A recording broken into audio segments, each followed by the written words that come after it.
Olá, bom dia a todos do Amazonas.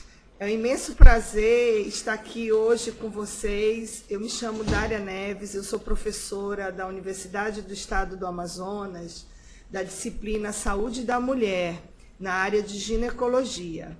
E hoje eu fui convidada para nós discutirmos ou conversarmos, abordar o tema sangramento uterino anormal. Então, assim, o sangramento uterino anormal é uma nomenclatura que, depois de várias reuniões, em 2013, se tomou uma decisão para essa nova classificação, para se tornar fácil realizar diagnósticos em problemas de sangramento. Nós sabemos que sangrar é frequente em relação à duração, ao volume desses sangramentos, e que os sangramentos ocorrem em todos os períodos da mulher no menarquema. Então, vamos entender isso. Desde o momento que ela começa a menstruar, isso pode começar na infância, né? Nós sabemos que na nossa região, as meninas têm uma puberdade muito mais antecipada, né? E isso pode ocorrer ali por volta dos 9, 10 anos de idade e ir até a menopausa, que é num período ali em torno dos 50, 55 anos. Então, é qualquer tipo de sangramento alterado nessa faixa etária. Na pré-puberdade, é considerado qualquer tipo de sangramento que ocorra com frequência, duração e volumes alterados. E na pós-menopausa não é mais para estar sangrando. Então, qualquer sangramento que ocorra após 1 ano de menopausa, que é a cessação completa dos ciclos menstruais, merece a nossa atenção. Sabemos que de 10 a 30% das mulheres em idade reprodutiva podem passar por sangramentos alterados. 50% aumentam na perimenopausa. Então, eu estou falando ali naquela faixa etária depois dos 40 anos. E 1 em cada 20 mulheres na idade entre 30 e 49 anos pode buscar qualquer pessoa da área de saúde por uma causa de uma menorragia. Então, já é um termo que é muito utilizado quando tem um sangramento alterado durante o ciclo menstrual. Sabemos que 60% de histerectomias são realizadas após as primeiras causas de sangramento em torno de até 5 anos. Mas por que é realizada histerectomia? Porque no decorrer disso vai ser feito diagnósticos de patologias, de doenças na estrutura do útero. Então, outro termo que hoje nós utilizamos, que são as patologias estruturais. As nomenclaturas, né, de sangramento anormal. Então, as nomenclaturas é menorragia, metrorragia, menometrorragia, hipermenorreia, hipomenorreia e oligomenorreia. Esses termos foram utilizados durante muitos e muitos anos. Tem até uma tabela aí demonstrando o significado de cada termo. Mas, em um momento de um atendimento e uma mulher sangrando, até você nomenclaturar com esses termos, ocorre muitas dúvidas. Então, a partir de 2013, vários pesquisadores da área de ginecologia começaram a se reunir para criar um termo mais fácil para diminuir esses padrões ou esses termos de padrões de sangramento, que é o que eu vou falar posteriormente. Então, esses termos utilizados anteriormente, que vocês encontram nas literaturas, vocês vão ver no final dessa aula que se tornou mais fácil de se entender através da classificação de Palm-Cohen. Os sangramentos têm uma causa. Então, na infância, né? Na primeira infância, crianças que podem ter sangramento, elas podem estar apresentando alterações na vulva, as vulvovaginites, Elas podem ter um corpo estranho na vagina. Isso é muito comum em criança, colocar algo ali nos orifícios vaginais, como na maioria dos orifícios do corpo, né? Então, isso pode levar a vulvites, pode levar a um prolapso uretral. Eu já atendi uma criança que ela colocou um carocinho de amendoim dentro da uretra. Algumas causas que estão relacionadas ao abuso sexual, à presença de condilomas em criança. Uma causa muito comum, que são os moluscos, né, vulvares. A criança vai lá e machuca aquele molusco e sangra. As puberdade precoce, como eu iniciei falando no início da aula, que na nossa região nós percebemos um aumento das causas de puberdade precoce. Os líquens, que também é uma alteração dermatológica que pode ocorrer na área vulvar. Traumas por queda de uma árvore, queda de uma bicicleta, queda de uma canoa, e ali levar um tipo de sangramento. O sarcoma botrioide, que é uma lesão que ela é vegetante, ela tem um crescimento, ela se confunde muito e isso pode levar a sangramento. Crianças com tumores ovarianos, isso tem que ter uma percepção no exame físico da criança, exames diagnósticos de imagens para poder detectar. Crianças que têm uma produção aumentada de estrogênio através desses tumores. E algumas medicações com efeito estrogênico, alguns alimentos também, porque cada vez mais as crianças se alimentam de alimentos embutidos, alimentos que tenham um teor de gordura maior, e a obesidade infantil é uma grande preocupação, porque pela passagem periférica ocorre a formação de estrogênios que leva a sangramento. Então, quando tem uma criança com um sangramento vaginal, primeira coisa, avaliar se tem um trauma, se tem uma lesão ali na região perianal, na região do ímen, e identificar se tem outros tipos de lesões. Em relação à puberdade, descartar uma gestação. Outras patologias muito comuns, as coagulopatias. Hoje nós sabemos que as trombofilias, elas ocorrem em torno de 60% de mulheres podem ter alterações de trombofilias, né? As alterações na cascata de coagulação. Infecções vaginais, o uso de hormônios, que cada vez mais tem aumentado de forma indiscriminada, né, para culto ao corpo, a questão de obesidade, das anorexias envolvidas e alguma patologia sistemática, né? Então, outras alterações que podem levar a cursar com sangramento. Também nessa idade da adolescência, a idade inicial, fértil, vai ocorrer sangramentos por disfunção ovulatória. Então, vamos entender um pouquinho disso. A pessoa tem ciclos menstruais alongados ou ciclos menstruais curtos. E aí ela acaba tendo ovulações e não tem proteção, ela pode engravidar. Esses ciclos menstruais alongados, com sangramento aumentado, nós temos que começar a pensar em doenças no útero, que nós chamamos de patologias estruturais. Então, quais são? Miomatoses, adenomiose, pólipos, endometrites, infecções na camada do endométrio, as hiperplasias de endométrio, às vezes de formas iatrogênicas, por o uso irregular de anticoncepcionais, pela obesidade, pela passagem periférica, formação periférica da gordura, o colesterol, vai levar à produção de estrógenos.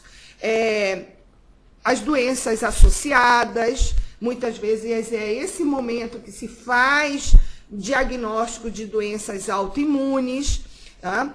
O hipo e o hipertiroidismo associado, alterações androgênicas. O que é isso? O ovário passa a ter uma produção aumentada de androgênios, principalmente a testosterona. Então, vai começar a ter muito pelo, muita acne, né? O aumento da massa muscular e pode levar também a uma questão de uma hiperplasia no útero. Um câncer de endométrio em uma idade jovem é muito raro, mas é descrito na literatura, e este mês é um mês que nós abordamos muito câncer, é importante investigar nas hiperplasias uterinas, tá? Em relação a câncer de miométrio e câncer de endométrio. Então, pessoal, acho que a principal questão no momento em uma mulher sangrando é o exame físico, associado a uma boa anamnese. Como todos nós, profissionais da saúde, aprendemos desde cedo na faculdade que uma boa história clínica, uma boa anamnese, começa o nosso raciocínio clínico e diagnóstico. Examinar desde uma criança a uma senhora na pós-menopausa, então é extremamente importante. Então, aquela pessoa, aquela mulher que chega conosco sangrando, é a que mais merece ser examinada. E, culturalmente, sabemos que muitas vezes não são examinadas porque estão sangrando.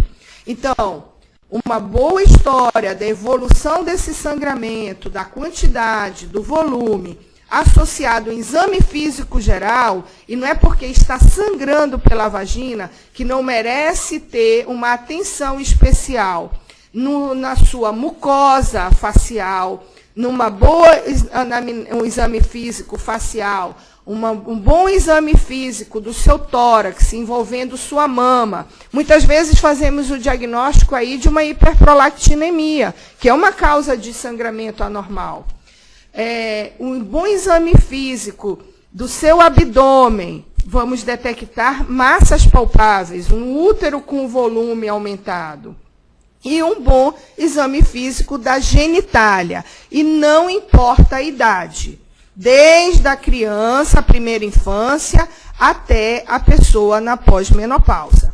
Os exames complementares, como está dizendo o nome, exames complementares.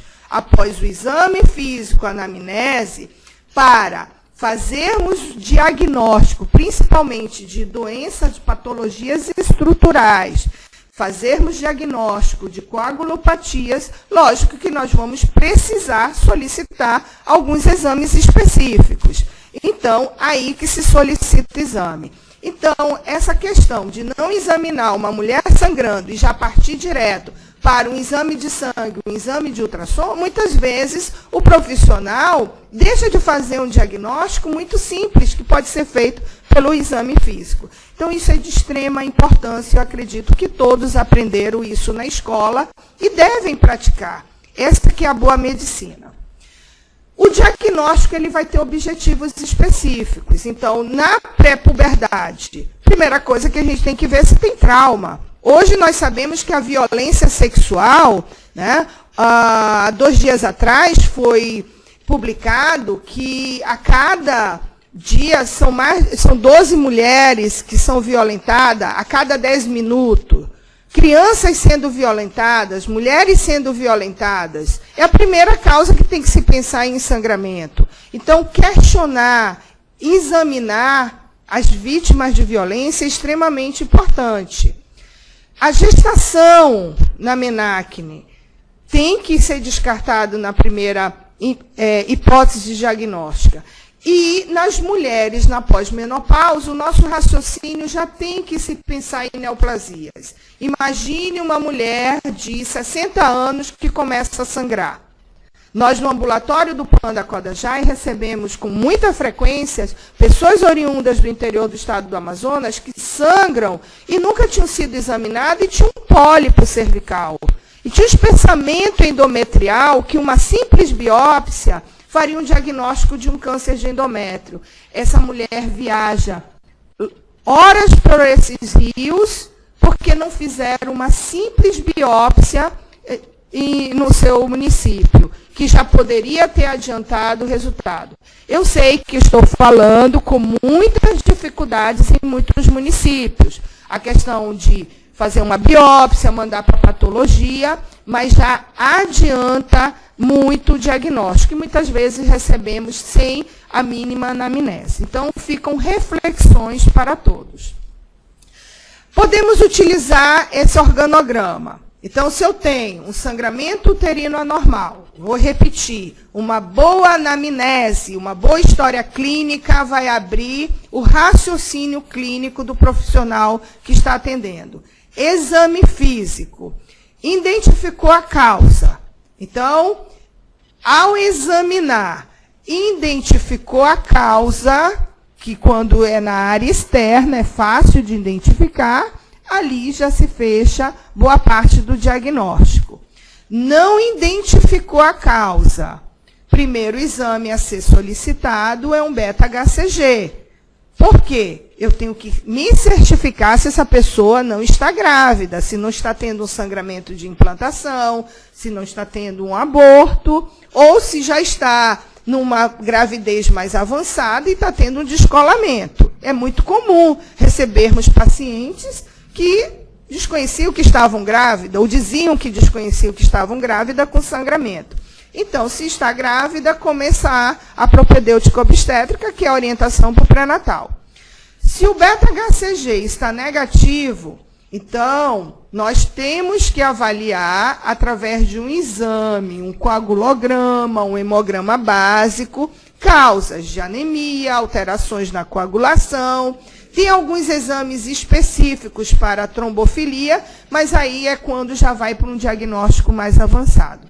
Exames de imagem é o nosso grande aliado. Eu sei que muitos municípios que eu estou falando, vocês têm grandes dificuldades de ter um aparelho de ultrassom. É o nosso maior aliado para avaliarmos o útero. Né? Nos municípios que tem, então, a imagem ultrassonográfica, a imagem radiográfica, muitas vezes, nos auxilia. E aí nós vamos utilizar essa nova nomenclatura chamada Palm-Coin, que eu vou decorrer com muito detalhe sobre ela. Então, de exames complementares, como falei, hemograma, um beta-HCG, os fatores de coagulação, eles são extremamente importantes. Então, nos locais que é possível pedir um fator 2, um fator 3, um fator 3, um fator 5, um fator 8, o de Van de Lebrun, isso já nos adianta fazer diagnósticos para a trombofilia. Uma proteína S, uma proteína C, eu sei que para alguns municípios é dificultoso. Para aqui em Manaus já é. Uma alteração no metiltetrafolato, que é o MTHFR, são causas muito comuns de sangramento, inclusive de sangramento que levam a abortos de repetição. Mas tem algumas formas de se detectar esses tipos de alterações pelo exame físico. São pessoas que geralmente têm manchas pelo corpo, manchas de hematomas. Elas descrevem sangramentos frequentes na gengiva, sangramentos frequentes nasal. Então, já nos chama a atenção. Dosar uma prolactina.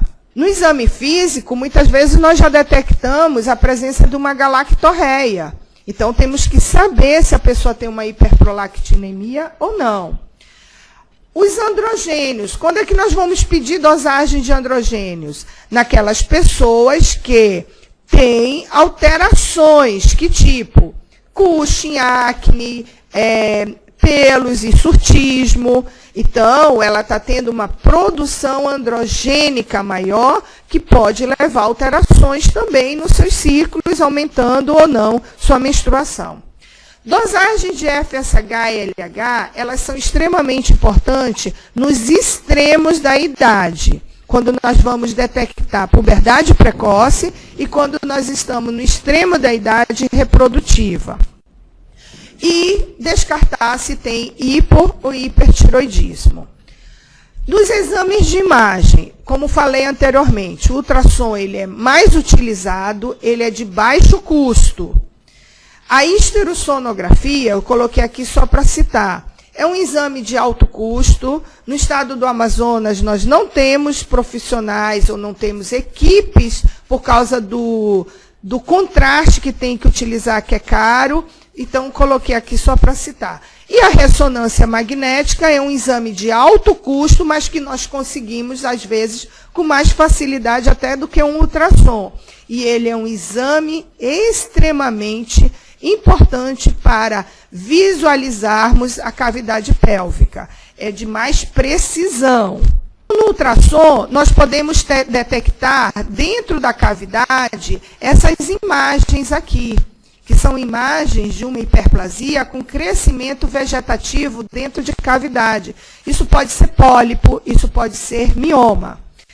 Essa outra imagem, que tem esse crescimento vegetativo do endométrio com alteração, ó, nessa zona, eu estou passando o mouse em cima, se chama zona juncional. É a transição entre o miométrio e o endométrio. Isso daqui já se suspeita de uma hiperplasia de endométrio. E se é numa pessoa na pós-menopausa, você já tem que pensar em hiperplasia com alteração, inclusive câncer de endométrio. E sangra. E essa fase não é mais para ela estar sangrando. Então, o ultrassom, ele nos ajuda a visualizar toda essa transição de alterações estruturais dentro do endométrio, porque o que está sangrando é o endométrio. Esterossono, só para mostrar, quando instila o contraste, nós temos a histerossalpingografia, que é um exame radiográfico, que aí vai visualizar a cavidade e alterações a níveis de trompa. Aqui em Manaus, temos poucos serviços que fazem a histerossalpingografia, então eu sei que, no caso dos municípios, teria que encaminhar para cá. A ressonância ela é muito precisa, porque ela vai mostrar com mais nitidez as alterações, tipo essa, ó, mioma, que distorce totalmente a cavidade endometrial. Então, isso aqui é uma das principais causas de sangramento.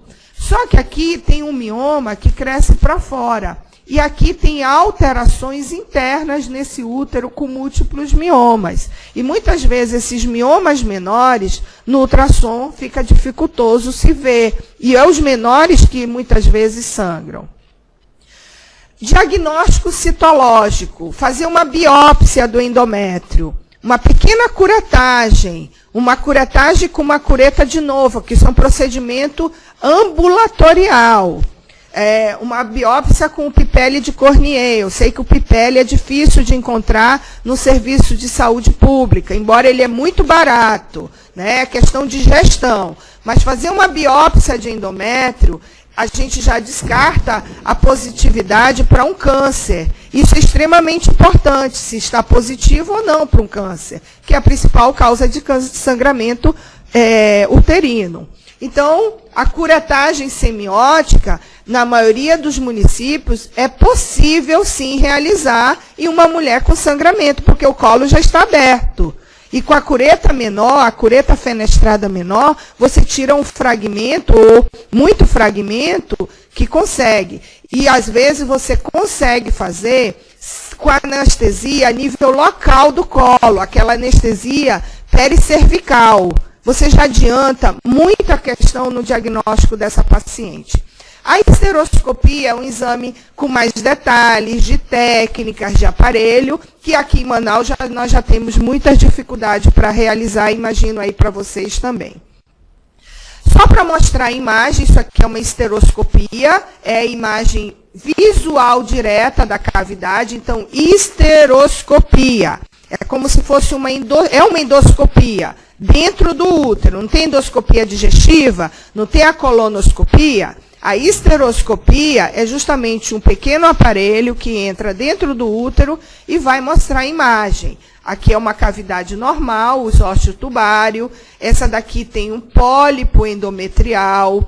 Aqui tem uma sineque. A sineque é uma causa de sangramento. Sineque é muito comum após curetagem de repetição, abortos provocados de repetição, de forma como uma conduta errada no momento, que ficam restos, pode levar a uma sinéquia como uma endometrite. Após uma cirurgia uterina, após uma cesárea, uma miomectomia, pode formar uma sinéquia. Múltiplos miomas, aquilo que eu falei, às vezes no ultrassom se vê isso como um mioma único. E quando a gente entra com estereoscópio ou vai operar paciente, nós visualizamos que eram um aglomerado de miomas. E aí a pessoa fica com aqueles sangramentos de repetição e muitas vezes fica, você só tem um mioma, não precisa operar, não precisa tratar, e às vezes é um aglomerado de miomas. Adenomiose, o que é isso? É endometriose uterina. Isso leva muito a sangramento e dor. Aquela dor do período menstrual, aquela dor que impossibilita muitas atividades. E isso é característica de endometriose. E a endometriose uterina chama-se adenomiose. Dios mal posicionados leva a sangramento. Então, vamos falar do que é Palm-Cohen, né, para poder fazermos diagnósticos mais precisos, mais fáceis e termos uma melhor conduta com a nossa paciente. Então, como eu falei, a partir de 2011 e 2013, alguns estudiosos no mundo todo disseram, vamos facilitar diagnóstico de sangramento, vamos dar melhor qualidade de atendimento às mulheres com sangramento, vamos fazer diagnóstico precoce de duas doenças que levam ao diagnóstico tardio de câncer, câncer de colo de útero, câncer de endométrio, câncer de ovário. Então, essa nova classificação retira o termo sangramento disfuncional e passa a ser substituído por disfunção ovulatória ou por causa endometrial. Por isso que passa a ter o termo sangramento uterino anormal. Então, tudo que venha a sangrar de forma frequente, abundante, volumosa, de forma dentro de ciclos alterados, nós passamos a nomenclaturar sangramento uterino anormal. Palm-Cohen significa a palma da mão e a moeda, é um termo em inglês. Então, o P tem um significado, pólipo, o A, adenomiose, o L de leiomioma, porque o termo científico de miomatose uterina é leiomioma. O M de malignidade, então, começar a atentar as causas de câncer. O C é coagulopatia. O O é de ovulatória, mas ovulação alterada, ovulação com disfunção. O E, endometrial, uma causa específica endometrial. E o I, de iatrogênica. E quando tudo isso não está presente, então não tem uma classificação específica e a pessoa tem ali um sangramento que merece muita investigação. Então, os pólipos, eles podem ser assintomáticos na maioria das vezes. E o que ocorre com o pólipo? Ele é uma alteração no endométrio, um crescimento de uma glândula, de um tecido glandular. Só que ele é nutrido por vasos. E esses vasos, por serem muito finos, muito delicados, porque é mucosa, eles se desprendem e isso leva a sangramento. É muito frequente? Sim. E lembrar que os pólipos, 99% deles são benignos e 1% pode ser o início de um carcinoma de endométrio. Então, o que acontece? Vamos relembrar Palm-Cohen. Então, Palm é a mão. São as alterações na estrutura do útero. Então, o P de Palm é o pólipo. O pólipo, muitas vezes, ele é assintomático. É um achado, muitas vezes, ultrassonográfico. E aí não se dá muito valor, deixa o pólipo ali. Mas nós temos que lembrar que o pólipo é uma alteração na glândula do endométrio, que ele tem vasos que o irrigam. Esses vasos estão muito delicados e às vezes eles se rompem e começa a questão do sangramento. O sangramento do pólipo, às vezes ele começa antes de vir a menstruação, fica na forma de escape, spot e persiste pós a menstruação. Então isso aí é a irregularidade desse sangramento. Mas a nossa preocupação com o pólipo é que 1% desses pólipos, eles podem se tornar um câncer de endométrio. E múltiplos pólipos, ainda mais. Então, assim, é muito frequente encontrarmos esse tipo de alteração. Às vezes encontra um pólipo na entrada do útero, um pólipo cervical. E o que tem que fazer? Tem que retirar, é uma pequena biópsia. É um procedimento que se faz no consultório. Não é um procedimento difícil de ser feito e ali é a principal causa do sangramento. Então, o diagnóstico ele tem que ser feito por imagem. A retirada do pólipo ela pode ser feita via curetagem uterina, uma curetagem semiótica. A esteroscopia é o exame ouro, é o exame mais fidedigno, porque nós vamos lá e visualizamos o pólipo, realmente é. Mas no nosso estado, nós não temos esteroscopia no nível de saúde pública. É lamentável isso, também acho.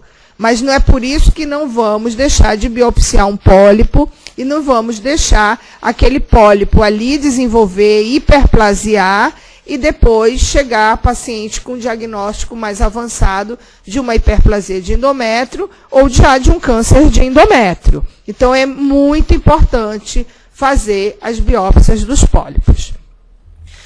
A adenomiose do Palme, o A é a adenomiose. A adenomiose é a endometriose uterina.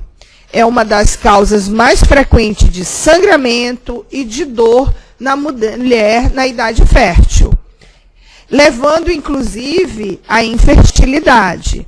Então, são glândulas do tecido endometrial, do estroma endometrial, que invadem a musculatura uterina. É um diagnóstico antes difícil de se dar, hoje, pelo achado clínico, pela queixa de dor, pela queixa de dismenorreia, pela queixa de dor na relação, pelo volume aumentado menstrual, é uma das principais características de nós fazermos diagnóstico clínico. E o exame de ultrassom, ele nos ajuda mostrando essas alterações a nível da estrutura do músculo uterino.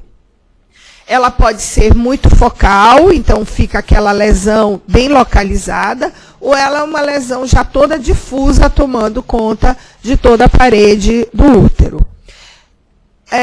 A sequência é geralmente essa. A pessoa tem sangramento associado à dor, aumento do volume desse sangramento, né, aquele fluxo aumentado, aqueles coágulos, e dor na relação sexual. São as características muito frequentes de quem tem adenomiose.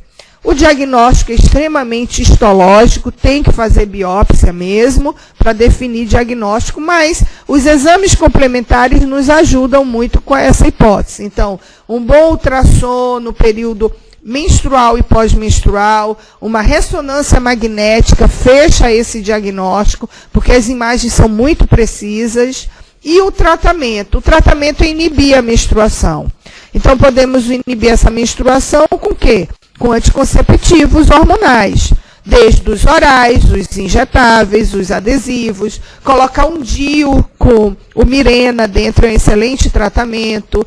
Então, qualquer um tipo de tratamento hormonal que iniba a menstruação é o tratamento adequado para a adenomiose. Quando este útero já está todo comprometido, a mulher já tem paridade confirmada, ela não tem mais desejo reprodutivo, e ela permanece com esse sangramento, com aquele útero hipertrófico, o tratamento é a histerectomia, a retirada desse útero patológico.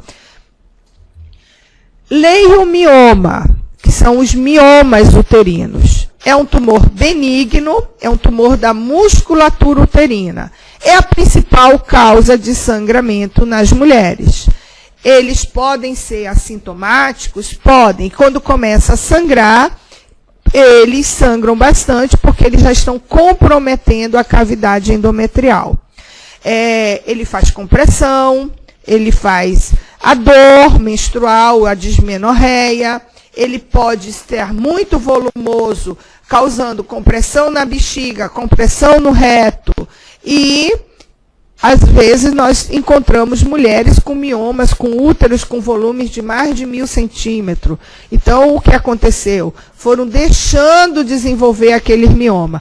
E temos também que lembrar, por ser um tumor benigno, mas um tumor que passa por alterações celulares, aqueles miomas muito volumosos, muito grandes, podem ser um sarcoma, que é um câncer do útero. Então, outra doença que, se não bem diagnosticada, bem monitorada ou tratada, vai levar a um câncer uterino, que é o sarcoma.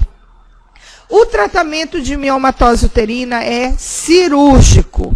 Então, mulheres que têm miomas, que estão sangrando, mulheres sintomáticas, miomas em crescimento, temos que retirar esses miomas se ela tem desejo reprodutivo. Então, aquela mulher que nunca engravidou, que começa a formação miomatosa no útero, de múltiplos miomas, miomas que estão ocupando a cavidade, levando a muito sangramento, o procedimento cirúrgico é miomectomia.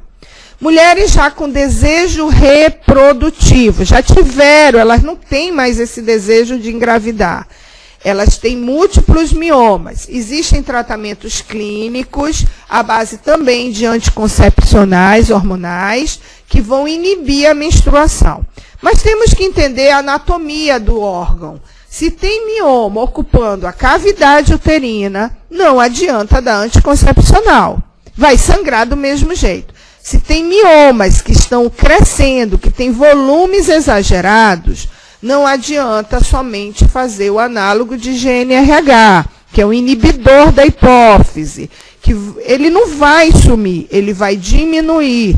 Quando passa o efeito da medicação, esses miomas voltam a crescer. Então, o tratamento é a retirada daquele útero patológico. Isso é muito importante, porque no serviço aqui da universidade, que é um serviço de referência para miomatose uterina, nós recebemos miomas de grandes volumes, que as pessoas estão tomando anticonceptivos hormonais orais. E o tratamento não é adequado para esses tipos de miomas. E as mulheres estão sofrendo durante anos com sangramento, com dor, por causa de uma conduta errada, que deveria ter sido corrigido desde lá do início do seu diagnóstico. Então, uma causa frequente de sangramento são as miomatoses uterinas, que estão ocupando ali aquela cavidade endometrial. O câncer em si, o câncer de útero, né, as lesões malignas no miométrio, né, o miométrio é a estrutura do útero, a musculatura, a parede do útero. Já falei de um que é o sarcoma. Câncer na cavidade, no endométrio. O mais comum, muito frequente, é o adenocarcinoma endometriose. Ele é mais frequente na idade da perimenopausa e pós-menopausa. Então, a coisa começa tudo na perimenopausa. Aquele útero vai hiperplasiando, hiperplasia do endométrio, crescimento do endométrio inadequado, e que lá na pós-menopausa leva a um câncer de endométrio. Então, todo tipo de sangramento na perimenopausa anormal merece uma biópsia desse endométrio. Se é uma hiperplasia de estimulação estrogênica endometrial, ou endógena, porque ela está, ou exógena, utilizando muito estrógeno, é fazer a correção. Então, biopsia vai fazer a correção para atrofiar esse endométrio. Se já veio na biópsia o resultado de uma atipia, não vamos deixar que chegue a um adenocarcinoma de endométrio. Então, resumindo, toda alteração no endométrio tem que fazer uma biópsia. Agora já parei as patologias estruturais, que é o PALM. Nós vamos agora para o COIN. COIN significa moeda em inglês. Então, o C é de coagulopatias. Então, as coagulopatias, elas podem ocorrer em qualquer fase da vida da mulher. Mas, lógico, esses diagnósticos, eles são feitos numa fase inicial, né? Numa fase da menacne inicial. Então, aquela pré-púbere, aquela adolescente, aquela mulher na sua idade fértil. E 13% aí das mulheres que têm sangramento uterino anormal, elas vão ter alguma alteração na cascata de coagulação. A doença de von Willebrand, que é o fator 8, ela é muito frequente. Então, é aquela que pode dar sangramento nasal, gengival e sangramento uterino. Nós temos que estar atento a isso, né? Porque isso vai levar a uma anemia séria, né? Uma anemia onde os tratamentos muitas vezes não respondem e ela tem uma causa específica, que são as trombofilias. Lembrar que trombofilia não é trombose. Trombofilia são causas de alterações na cascata de coagulação que podem levar à trombose. As trombofilias também é uma causa frequente de abortos de repetição. Então, a gente tem que estar atento a esse diagnóstico. As disfunções da ovulação, muito frequente na idade fértil. Então, vai de um extremo a outro da vida reprodutiva. Era antes denominado os sangramentos disfuncionais. Então, o que acontecia? Toda mulher sangrando é sangramento disfuncional é disfunção ovulatória, vamos tratar, regularizar a sua ovulação, mas antes de pensar nisso, tem que descartar o PALM, que são as patologias de estrutura. Não tem alteração na estrutura do útero, aí vamos pensar em disfunção ovulatória, e aí tem algumas características. A síndrome dos ovários policísticos é a principal, ela vai ter quadros de anovulação. Lembrar que a síndrome ela está associada à resistência insulínica, à androgenicidade, vai ter muita acne, muito pelo, vai estar obesa, então é uma síndrome. E aí causa realmente ou amenorreia ou sangramentos alterados, né, de formas irregulares. O hipotiroidismo associado pode estar frequente. A hiperprolactinemia também pode estar frequente, associado. E aí vamos à palavra mais comum hoje, né, na vida das pessoas, os estresse. Os estresse, realmente, né, os estados estressivos no período do ciclo menstrual podem levar algumas vezes a sangramento. Distúrbios alimentares, né, os extremos, as anorexias, as obesidades, pessoas que praticam muito esporte, muito exercício, também pode ser uma causa para uma disfunção ovulatória.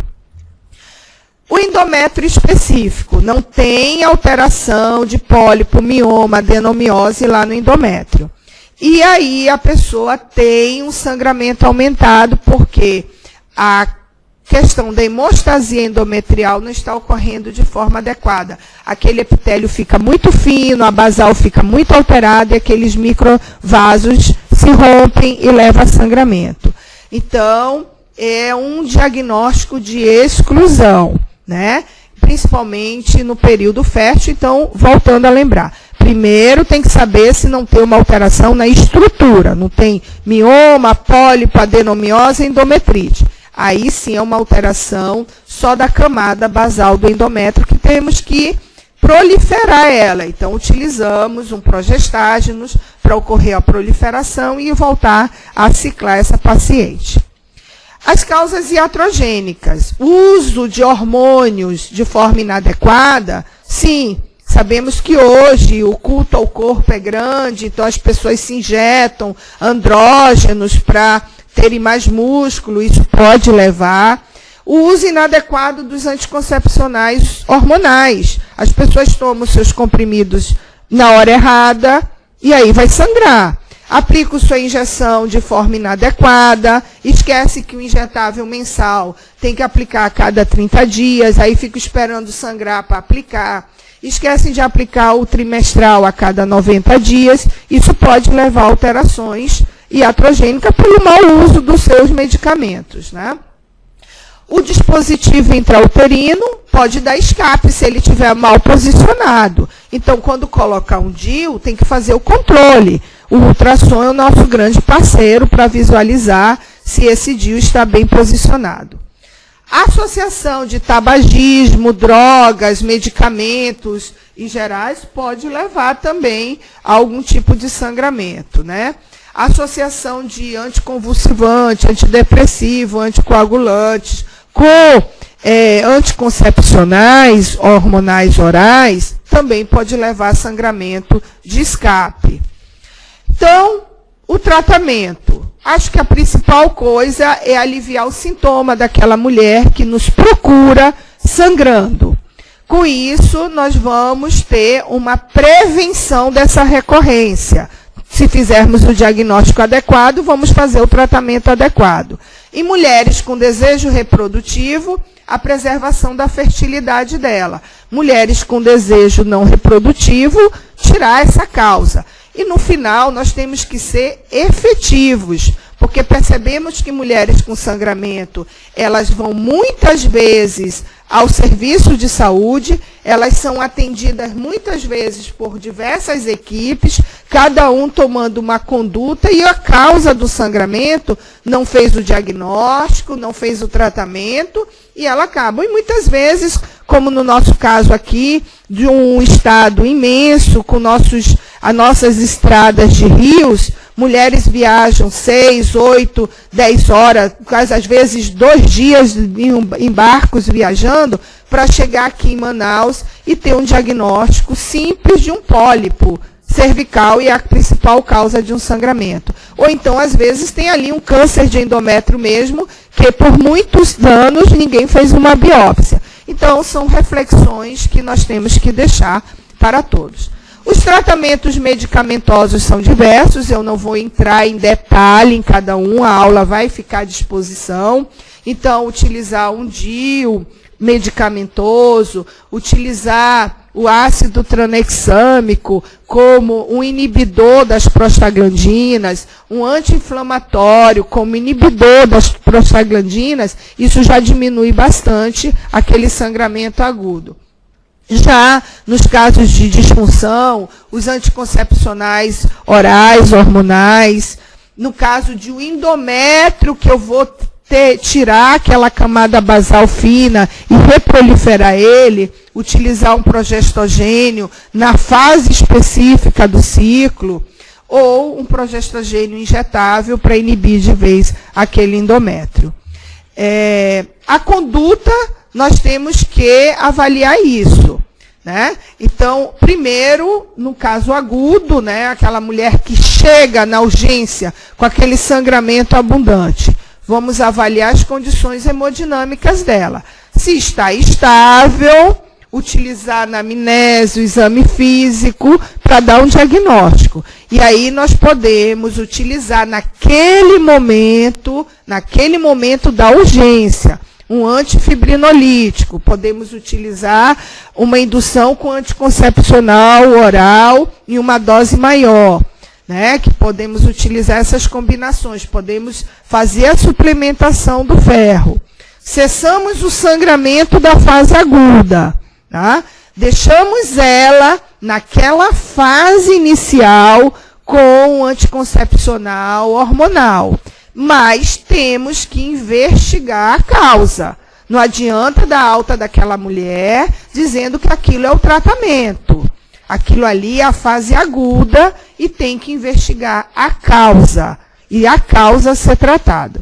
Se essa paciente está instável nesse tratamento de urgência, muitas vezes temos que entrar mesmo, né, com infusões de cristalóides, em alguns casos com transfusão sanguínea. E a mesma coisa, fazer uma curetagem naquele momento, fazer uma biópsia daquele endométrio é extremamente importante, porque já estamos ali retirando o material para diagnóstico, para investigação da causa. Então, não adianta deixar aquela mulher em um estado agudo, com transfusões e transfusões sanguíneas, e não ir à causa e fazer uma simples biópsia. Descobriu a causa. Então, vamos tratar. São causas estruturais, neoplasia ou falhas de tratamento específico quando há desejo de fertilidade ou não. Então, nos miomas, tem vários tratamentos. A embolização da artéria uterina. No nosso estado, nós não temos isso disponível pela saúde pública. As miomectomias, quando a mulher tem desejo reprodutivo. A UEA, através do PAN-CODAJAS, Instituto da Mulher, nós temos um serviço de atendimento à miomatose uterina. E, nos casos de não desejo reprodutivo, a histerectomia é a cirurgia mais indicada, né? Em alguns casos, nós fazemos a ablação esteroscópica do endométrio, mas volto a falar, o nosso estado tem uma deficiência nos tratamentos endoscópios ginecológicos. Nós não temos disponível esteroscópios, laparoscópio, para a realização desses tratamentos. Eu acho isso muito lamentável, é um atraso ainda na saúde da mulher no Amazonas, mas coisas que talvez, através da universidade, as parcerias, nós vamos, no futuro, tentar resolver. Mas a curetagem semiótica, a biópsia do endométrio convencional, como a cureta de Novak, um pipele de Cornier, nunca vai perder seu valor para a esteroscopia. Então, não adianta dizer que não vai biopsiar porque não tem um esteroscópio.